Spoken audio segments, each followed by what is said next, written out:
Welcome to this video message about how samples behave. The first thing to say is that random samples tend to be unbiased in a way that non-random samples are not. Very often we are interested in some population and we would like to find out the mean of that population. So we take a sample from the population and we calculate the sample mean. The sample mean provides an estimate of the population mean. It's not a perfect estimate, but it is useful. Now, if the sample is drawn randomly, the sample mean is an unbiased estimate. What does that mean?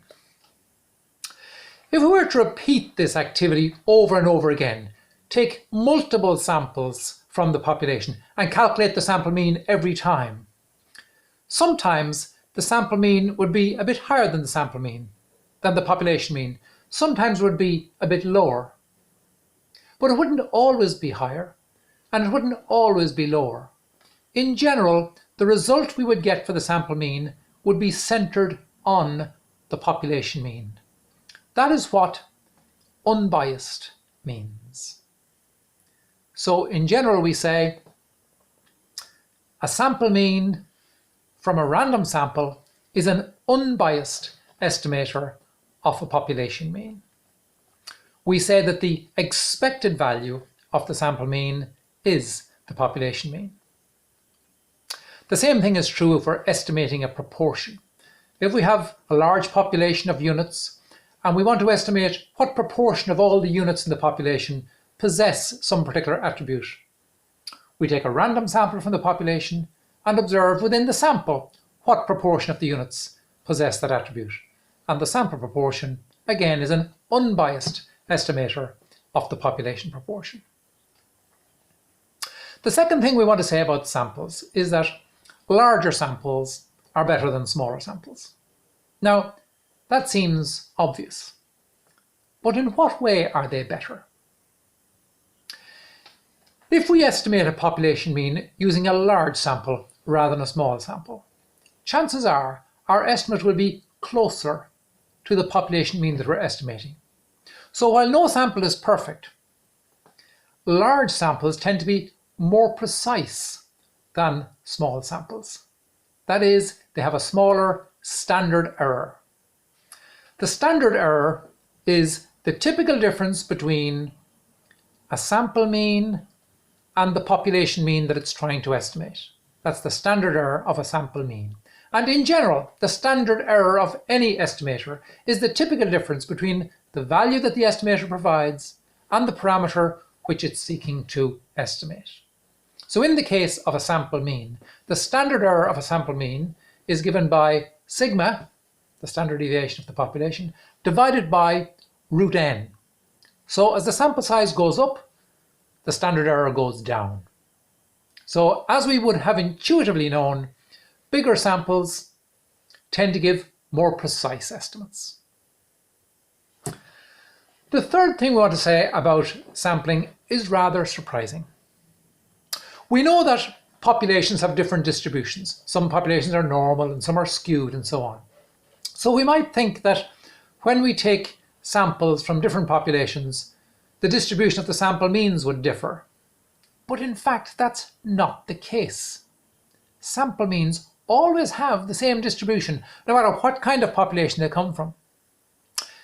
Think about, for example, what happens when you roll a die. If you roll a die, you get any one of the numbers 1, 2, 3, 4, 5, and 6, and they're all equally likely. That's not a sample, that's just a single observation. But suppose you did take a sample. Suppose you rolled 2 dice and took the average score on the 2 dice. Now we're talking about a sample mean. Now let's ask ourselves, what's more likely to happen?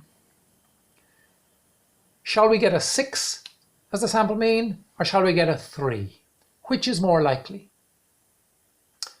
Well, actually, it's more likely that we get a 3. The only way we can get 6 as the average score on 2 dice is to roll a 6 and a 6. That's the only way it can happen. But if the average is 3, when we roll 2 dice. It could be that we've got a 3 and a 3, or a 2 and a 4, or a 4 and a 2, or a 1 and a 5, or a 5 and 1. There's lots of ways to get an average that's in the middle, 3. So 3 now becomes more likely than 6. Any number in the middle becomes more likely than the numbers at the extremes. Do you see what's beginning to happen? And the bigger the number of dice in the sample, like if we roll 5 dice, we're much more likely to get a number near 3 or 4 than to get a number out at the edges at 1 or 6. So in fact, we get our old familiar normal distribution shows up. So even though x, the score on a die when it's rolled once, is not normal, x bar, the sample mean when we roll a number of dice, is normally distributed. So no matter what kind of population we begin with, when we select samples from that population, the sample means are normally distributed. And this happens with populations of all sorts of different distributions. Regardless of the shape of the distribution, if we take a sample that's anyway big, and 5 is big enough for any symmetric distribution, then the sample means will be normally distributed. And this is quite a surprising result.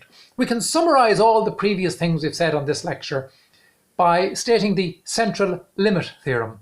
There are different ways to state it, but I'll state it in a simple way as it relates to sample means.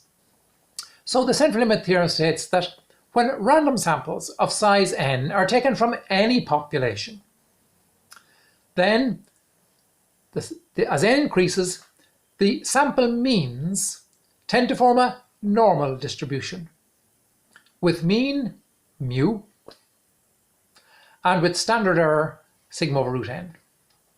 You can read more about this in the textbook in section 4a.